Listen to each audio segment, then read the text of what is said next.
سمجھ رکھتے.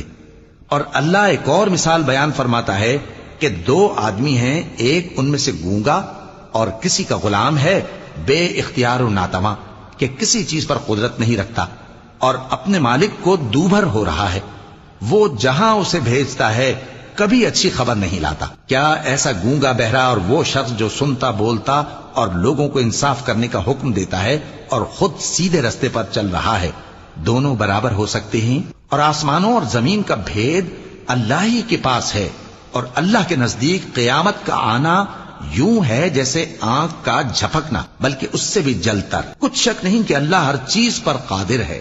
اور اللہ ہی نے تم کو تمہاری ماؤں کے شکم سے پیدا کیا اس حال میں کہ تم کچھ نہیں جانتے تھے، اور اس نے تم کو کان اور آنکھیں اور دل اور ان کے علاوہ اور اعضاء بخشے تاکہ تم شکر کرو. کیا ان لوگوں نے پرندوں کو نہیں دیکھا کہ آسمان کی ہوا میں گھرے ہوئے اڑتے رہتے ہیں؟ ان کو